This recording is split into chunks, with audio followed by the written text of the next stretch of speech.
Hello，各位師兄好，我好耐冇做過更新啦，咁今次就想做埋呢一個3110恒生高股息 ETF 嘅更新嘅。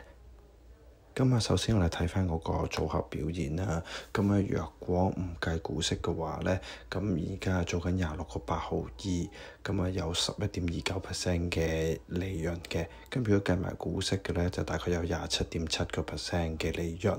咁啊都算好彩啦。咁啊之前2800虧損轉咗入去呢個3110，最後都可以喺帳面同埋實際上都得到利潤。咁算係不幸中之大幸。咁當然咧，有好多組合跑得比我更加好啦，但係唔輸都已經太好笑啦。另外呢一頁亦都睇一睇嗰個股價同股息率嘅走勢圖啦。藍色線就係嗰個股價圖，橙色嗰條線就係佢股息率。佢個股息率由最高峰嘅8厘幾都跌到剩翻6厘08。最主要原因係熱錢流入港幣啦，令到定期活期都跌。變相資金會流入去高股息嘅指數或者係公司裡面嘅。暫時咧就會開始出現咗呢個交叉啦，喺橙色線同埋藍色線之間。希望呢一個勢頭可以繼續保持啦。之後就睇翻呢一個中型圖，應該喺未來一段時間咧，呢個3110嘅 ETF 啦，都大概保持喺5至7厘之間嘅。慢慢因為呢一隻3110嘅上市歷史時間少啦，就造成呢一個中型圖唔完整。我相信中間呢個缺口啦，就會慢慢會補翻，而變成一個好靚嘅 bell curve 嘅。到期時我哋呢一個數據會更加完善。喺買賣出同買入嘅信號咧，就會更加有信心嘅。之後亦都睇翻呢一個 HIBOR 啦。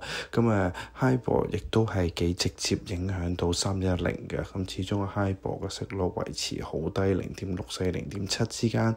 而導致咗資金流入去高股息或者一啲高啲風險，但係息率可以更高。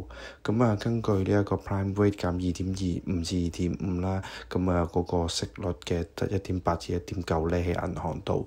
所以導致咗3110嘅走勢會越嚟越好嘅。但係咧呢個原因咧都係之前熱錢流入香港啫。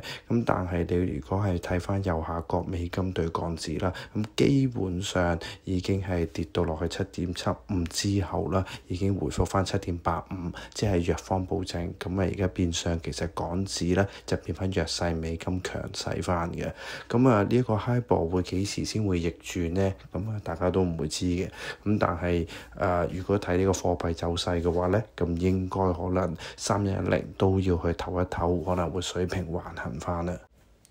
另外最後啦，都想比較一下表面睇3190同3110呢兩隻 ETF 嘅。